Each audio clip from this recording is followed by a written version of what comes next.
গত 4 মাস ধরে ইসরায়েল একটু একটু করে গাজার উত্তর থেকে দক্ষিণে একের পর এক শহর দখল করে চলেছে। এন্ড এই 4 মাসের ম্যাসাকারে এই ভিডিও রিসার্চ করার সময় পর্যন্ত তারা এসে হাজির হয়েছে গাজার রাফা শহরে। গাজার মিনিস্ট্রি অফ হেলথ জানিয়েছে 22 তারিখ পর্যন্ত মোট 99 জন মানুষ মারা গিয়েছে, যাদের মধ্যে বেশিরভাগই ছিল নারী আর শিশু।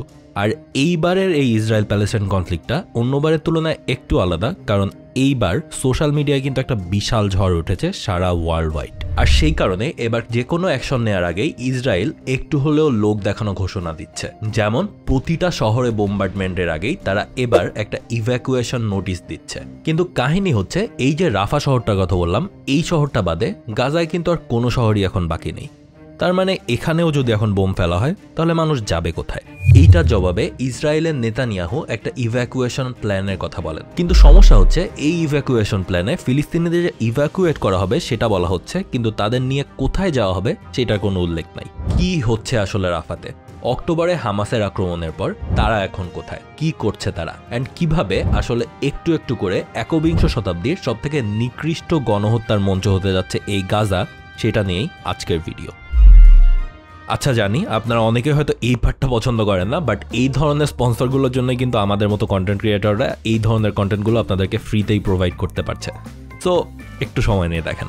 আজকের ভিডিও স্পন্সর হচ্ছে ঘরে বসে টাকা উপার্জন আর ডিজিটাল মার্কেটিং এর সাথে জড়িয়ে থাকা একটি নাম, এসআর ড্রিম আইটি। গত 3 বছরে তারা কিন্তু 4টা সাকসেসফুল ক্যাম্পেইন রান করেছে, যেখানে প্রায় 20,000 প্লাস শিক্ষার্থী তাদের ট্রেনিং নিয়েছে। আর এসআর ড্রিম আইটির মতে এইসব শিক্ষার্থীরা প্রায় $2 মিলিয়ন উপর ইনকাম করেছে এখন পর্যন্ত। আর তাদের এই 4 নাম্বার ক্যাম্পেইনের সাকসেসের জন্যই কিন্তু অনেকের অনুরোধে অবশেষে তারা এটার ফেজ 2 শুরু করতে যাচ্ছে, যেখানে তাদের সব কোর্সগুলোর উপর থাকছে 90% পর্যন্ত ডিসকাউন্ট। মাত্র 1000 টাকায় 3 মাসের প্রফেশনাল ডিজিটাল মার্কেটিং কোর্সে ভর্তির সুযোগ থাকছে। আর এছাড়াও তারা প্রথমবারের মতো আছে 4 মাসের ফ্রিল্যান্সিং বান্ডেল প্যাকেজ। এই বান্ডেল প্যাকেজের ডিটেলস গুলো আপনি আমার পাশেই দেখতে পাবেন। কিন্তু এসবের পাশাপাশি SR dream IT signature move কিন্তু থাকছে, অর্থাৎ এইসব বান্ডেলে ইনরোল করে 1 লক্ষ টাকা পর্যন্ত শিক্ষাবৃত্তি আর একাধিক স্মার্টফোন আর ল্যাপটপ জেতার সুযোগও আছে। And point to be noted, এগুলোর কোনোটাই কিন্তু রেকর্ডেড ক্লাস না, সবগুলোই জুমে লাইভ ক্লাস নেওয়া হবে, অর্থাৎ আপনার শেখার প্রবাবিলিটি কিন্তু বেশ বাড়বে। আর এসবের পাশাপাশি আরো অনেক ফ্যাসিলিটি আছে যেগুলো মুখে বলতে গেলে অনেক সময় চলে যাবে, তাই স্ক্রিনেই দেখিয়ে দিচ্ছি। বাট এর মধ্যে আমার সব থেকে বেশি ভালো লেগেছে ফ্রি ইংলিশ কমিউনিকেশন ক্লাস, যেটা ফ্রিল্যান্সারদের জন্য সব থেকে বেশি ইম্পর্টেন্ট হবে বলে আমার মনে হয়। এই ক্যাম্পেইনের সব ডিটেলস পিন কমেন্ট আর ডেসক্রিপশন বক্সে দেওয়া থাকবে, নিজে চেক করে আসতে পারেন। তো চলেন আমরা এবার ভিডিওতে ফিরে যাই। গত অক্টোবরের 7 তারিখ হামাসের গানম্যান আর প্যারাট্রুপাররা প্রচন্ড কোঅর্ডিনেটেড একটা অ্যাটাক চালায় গাজা থেকে 15 কিলোমিটার দূর পর্যন্ত প্রায় 22টা লোকেশনে। ড্রোন আর মিসাইল স্ট্রাইক থেকে শুরু করে মিলিটারি পার্সোনেল দিয়ে চালানো এই অ্যাটাকের এক ফোঁটাও ইন্টেল ছিল না মোসাদ কিংবা আইডিএফ এর কাছে। আর এটা নিয়ে কিন্তু আমার একটা আলাদা ভিডিও আছে, চাইলে সেটা দেখে আসতে পারেন। কাহিনী হচ্ছে, হামাসের এই আক্রমণের পর অক্টোবরের 27 তারিখ ইসরায়েল হামাসের বিরুদ্ধে একদম ফুল স্কেল ইনভেশন শুরু করে। ইনিশিয়াল ফেজে ইসরায়েলি অ্যাটাকের টার্গেটেড এরিয়া ছিল নর্দার্ন গাজা, কারণ তারা ধারণা করছিল নর্দার্ন গাজা এন্ড সেখানে শহরের নিচ দিয়ে চলে যাওয়া টানেল সিস্টেমগুলোই ছিল মূলত হামাসের অপারেশনের বেস। গাজা শহর এবং এর আশেপাশে থাকা 1.1 মিলিয়ন মানুষকে তারা সরাসরি বলে দেয় গাজা থেকে পালিয়ে যেতে। আর এই কারণেই সেই মানুষগুলো রওনা দেয় তখন সাউথের দিকে। আর নভেম্বরে ইন্টারন্যাশনাল কমিউনিটির হস্তক্ষেপে হামাস আর আইডিএফ এর মধ্যে একটা ট্রুস হয়। বাট এই ট্রুসের মাত্র 1 সপ্তাহ যেতে না যেতেই নেতানিয়াহু আবারও ঘোষণা দেয় তারা এবার গাজায় গ্রাউন্ড মুভমেন্ট শুরু করবে। আর এবার তাদের টার্গেট খান ইউনিস শহর। আর এই ট্রুস ভাঙার কারণ হচ্ছে, তাদের কাছে ইন্টেল ছিল যে হামাসের সব বড় লিডাররা এই শহরেই লুকিয়ে আছে। আর এ থেকে ইসরায়েল গাজার শরণার্থী শিবিরেও আক্রমণ চালায়, plus United Nations relief and works এজেন্সির সদস্যদের উপরও অ্যাটাক হয়। আর এই খান ইউনিস শহর প্রায় ধ্বংস করার পর এবার ইসরায়েলের টার্গেট হচ্ছে রাফা শহর। কিন্তু এই রাফা শহরে যে 2 মিলিয়ন শরণার্থী আছে তাদের কিন্তু যাওয়ার মতো আর কোনো জায়গা এখন অবশিষ্ট নেই। এইখানেই বেশ কয়েকটা প্রশ্ন চলে আসে, তারা এখন কোথায় যাবে? আর এই মোমেন্টটাতে হামাস আসলে কি করছে? ইসরায়েল কেনই বা আবার জাতিসংঘের একটা অঙ্গ সংস্থানের ওপর আক্রমণটা করলো? আর অ্যাকচুয়ালি গত প্রায় কয়েক মাসে এখানে যেই সব কাহিনী হয়েছে সেগুলো নিয়ে কথা বলতে গেলে আসলে অনেকগুলা ভিডিও লাগবে। আমি মূলত এই একটু আগে লাস্ট কয়েক মাসে যেগুলো হয়েছে মেজর ইভেন্টগুলোর একটা ওভারভিউ দিলাম। এইবার একটু এক্সপ্লেইন করি মেজর কাহিনীগুলো আসলে কি হয়েছে। ইসরায়েলের অফেন্স শুরু হওয়ার পর থেকে গাজা আসলে চতুর্দিক থেকে একরকম ব্লকেডের মধ্যে ছিল। এই রিজিয়ন এমনিতেই ততটা সেলফ সাফিসিয়েন্ট ছিল না, প্লাস ইসরায়েলের অনবরত মিসাইল স্ট্রাইক স্ট্রাইকের কারণে কয়েক মিলিয়ন মানুষ বেসিক্যালি খাবার আর মেডিকেল এইড ছাড়া এই ছোট জায়গাটাতে আটকিয়েছিল। জাতিসংঘের হস্তক্ষেপে হিউম্যানিটেরিয়ান এইডের জন্যই মূলত গত নভেম্বরের 24 তারিখ আইডিএফ আর হামাসের মধ্যে একটা ট্রুস হয়, আর এরপরই এখানে UNRWA থেকে এইড আসা শুরু করে। কিন্তু এরপরই যেটা বললাম, ইসরায়েল কিন্তু ট্রুসটা আর এক সপ্তাহ বেশি এক্সটেন্ড করে না। আর তখন খান ইউনিস শহরে আক্রমণের আগে ডিসেম্বরের 5 তারিখ মাঝে 70 জন ফিলিস্তিনি মারা যায় সেখানে। পুরো খান ইউনিসে সে সময় লিফলেট ড্রপ করা হয় এই বলে যে তারা যেন দ্রুত রাফার দিকে সরে যায়। আর খান ইউনিসে অ্যাটাক করার সময় পর্যন্ত ইসরায়েলি আক্রমণে গাজার প্রায় 60% ঘরবাড়ি ধ্বংস হয়ে গিয়েছিল। প্রায় 50,000 ফ্যামিলি অ্যান্ড তাদের এক্সটেন্ডেড ফ্যামিলি তখন homeless and 2,50,000 housing partially destroy. International report মতে ততদিনে 15,000 ফিলিস্তিনি, আর যার মধ্যে 6,150 জন ছিল শিশু, অলরেডি মারা গিয়েছে। আর এই নিউজ কেবলমাত্র ডিসেম্বরের 5 তারিখ পর্যন্তই।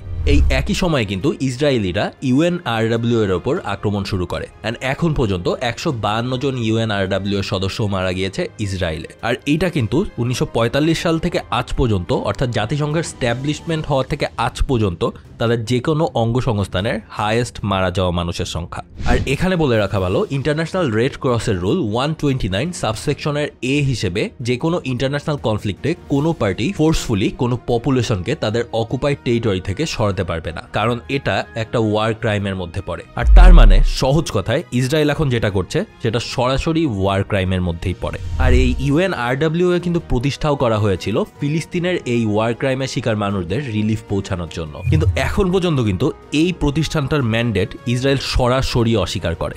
অ্যান্ড তারা অ্যাক্টিভলি লবি করছে ওয়েস্টার্ন পাওয়ারদের সাথে যেন এই সংগঠনটাকে বিলুপ্ত করা হয়। আর সেটা থেকে কিন্তু 2018 সালে ট্রাম্প এই সংস্থার ফান্ডিং কাট অফ করেছিল। আর ইসরায়েলের এই UNRWA এর পেছনে লাগার কারণ কিন্তু একটাই, কারণ এই সংস্থাটা থাকার কারণেই গাজার মানুষজনরা এখনো আশা পাচ্ছে রিলিফ পাওয়ার। ডিসেম্বর মাসে ইসরায়েলি মিডিয়া থেকে রিপোর্ট আসে যে তাদের সরকার কনস্পায়ার করছে UNRWA কে ফিলিস্তিন থেকে সরিয়ে নেওয়ার জন্য, অ্যান্ড এটার জন্য হামাসের সাথে তারা এই সংস্থাটার রিলেশন খুঁজছে। এমনকি এখন পর্যন্ত কিন্তু এটাও জানা গিয়েছে যে USA, কানাডা আর UK সহ বেশ কিছু দেশ মানছে যে এই গ্রুপটা হামাসের সাথে কানেক্টেড। অর্থাৎ যেটা বুঝছেন, জাতিসংঘের একটা সংস্থাও কিন্তু হয়তো বা এইসব ওয়েস্টার্ন পাওয়ারদের কারণে নেক্সট কিছুদিনের মধ্যেই একটা টেররিস্ট অ্যাটাক পেয়ে যেতে পারে।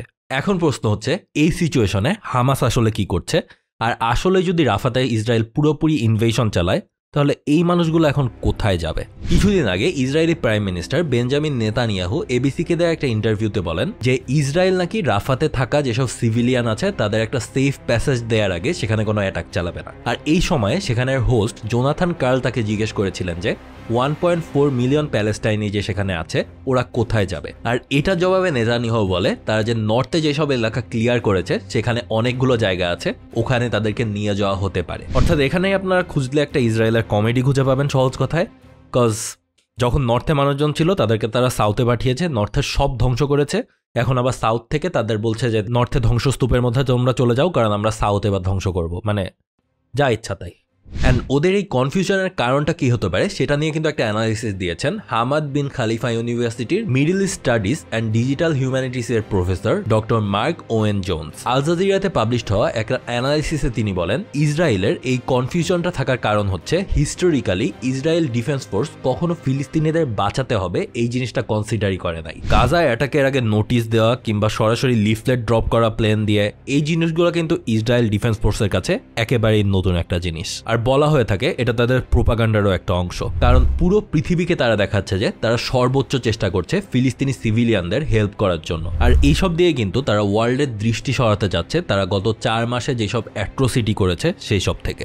এমনকি গাজায় ইভ্যাকুয়েশন নোটিশ দেওয়ার পর যখন সিভিলিয়ানরা মুভ করা শুরু করেছিল তখন ইসরায়েল নিজেদের মার্ক করে দেওয়া সেফ ইভ্যাকুয়েশন রোড, যেটা হচ্ছে গাজার নর্থ সাউথ রুট সালাহ আল দিন স্ট্রিট, সেখানে কিন্তু অ্যাটাক করে বসে। অর্থাৎ সহজ কথায় ইসরায়েলি ডিফেন্স ফোর্স গাজা শহরের যেসব মানুষজন আছে তাদের জন্য একটা রুট প্ল্যান করে দিয়েছে যে তোমরা এই রুটে যাও, এটা সেফ প্যাসেজ, অ্যান্ড তারপর সেই রুটেই তারা অ্যাটাক করেছে। আর এই কারণে এইটাকে ডাকা হচ্ছে করিডর অফ হরর নামে। আর একই সময়ে ইসরায়েলি আর্মি ওয়াদি গাজার সাউথের মার্কড সেফ এরিয়াতে অনবরত রেইড চালাচ্ছে। আর সবথেকে অদ্ভুত বিষয়, ইউএস সরকারও ইসরায়েলের এই অ্যাটেম্পকে প্রশংসা জানিয়ে এটা বলে যে এই সেফ এরিয়া আরো বড় করা দরকার। আর সাথে সাথেই ইসরায়েল পুরো গাজা স্ট্রিপকে 600টা ব্লকে ভাগ করে দেয়, যার নাম দেওয়া হয় ইভ্যাকুয়েশন গ্রিড সিস্টেম। আর এই 600 ব্লকের মধ্যে তারা আবার উল্লেখ করে দেয় যে কোন ব্লকটা সেফ আর কোনটা সেফ না। কিন্তু এখানে হিপোক্রিসিটা কি শুনবেন? এই সেফ গ্রিডের মধ্যে কিন্তু ছিল খান ইউনিস শহর আর এখনের রাফা শহর। এখন পর্যন্ত White House coordinator for Middle East and North Africa Brett ম্যাকগার্কের ইসরায়েল আসার কথা ছিল গত বৃহস্পতিবার। তার সেই মিশনের উদ্দেশ্য ছিল হামাস আর ইসরায়েলের গ্যাঞ্জামের মধ্যে একটা সুরাহা করা, বাট নেতানিয়াহু সরাসরি সেটা মানা করে দিয়েছেন। তার কথা হচ্ছে ফাইটিং কন্টিনিউ হবে যতক্ষণ না পর্যন্ত হামাস পুরোপুরি ধ্বংস হচ্ছে। আর এই অবস্থাতে হামাস কি করছে বলেন তো? এই পার্টটা একটু হলেও মিস্টেরিয়াস।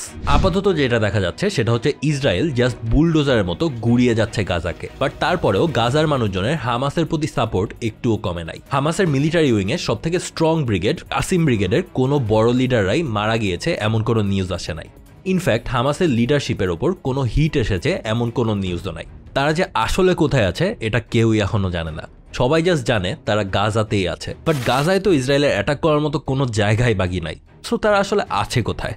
বেশিরভাগ অ্যানালিস্টরা যা ধারণা করছে সেটা হচ্ছে হামাস এখন পর্যন্ত জাস্ট ইসরায়েলের অফেন্সটাকে হোল্ড করে যাচ্ছে, তারা সরাসরি কোনো অ্যাটাকে যাচ্ছে না। আর ইভেন গাজা ছাড়াও ওয়েস্ট ব্যাংকেরও নাকি বেশ কিছু জায়গায় অ্যান্টি ইসরায়েলি মিছিলে হামাসের পতাকা ওড়ানো হচ্ছে। তো হামাস আসলে এখন কি করছে এবং তাদের ফিউচার প্ল্যানটা কি, এটা নিয়ে আমাদের যে কোনো অ্যাজাম্পশন দেওয়া এখন ভুল হবে। এই জিনিসটা এখন পর্যন্ত পুরোপুরি একটা মিস্ট্রি। আচ্ছা, তো অক্টোবরে যখন এইবারের মতো গ্যাঞ্জামটা প্রথম শুরু হয়েছিল তখন কিন্তু আমি বলেছিলাম যে এই পর্যন্ত কি কি হয়েছে সেটা একটা টাইমলাইন নিয়ে আমি ভিডিও দিব, চেষ্টা করলাম সেরকমই একটা ভিডিও দেওয়ার। তো আপনারা জানাবেন এই ভিডিওটা আপনাদের কেমন লেগেছে। অ্যান্ড অবভিয়াসলি আরও ইম্পর্টেন্ট ইভেন্ট আসলে এই ভিডিওগুলো অবশ্যই আসবে ইউটিউবে। And point to be noted, অক্টোবরে কিন্তু আমি যে ভিডিওটা দিয়েছিলাম হামাস অ্যান্ড ইসরায়েল এইসব গ্যাঞ্জাম নিয়ে, সেই ভিডিওটার কারণে আমার ফেসবুক পেজে তারা রিচ একেবারে রেস্ট্রিকশন করে দিয়েছিল। যেই ভিডিও আপনারা হয়তো বা দেখা যাচ্ছে আমার এই ইউটিউবে অলমোস্ট 2-3 লাখ ভিউজ হচ্ছে, সেই ভিডিও এখানে 500 ভিউজও পাচ্ছিল না। তো এই ভিডিওটা মোস্ট প্রবলি আমি ফেসবুকে দিব না। আপনারা যদি ইউটিউবে ভিডিওটা দেখে থাকেন নিচে কমেন্ট করে যান, সাপোর্ট করেন। অ্যান্ড ওয়ান ইম্পর্টেন্ট থিং, আমার এই কারণে আমি সেই ফেসবুক পেজটা ডিলিট করে দিচ্ছি বা হাইড করে দিচ্ছি, কোনো কিছু একটা করে দিব। অ্যান্ড নতুন পেজ খুলছি, তো নতুন পেজের লিঙ্কটা নিচে দেওয়া থাকবে, আপনারা সেটা যা করতে মন চায় করে আসেন। So that's all for today, until my next upload, have a good week, good by.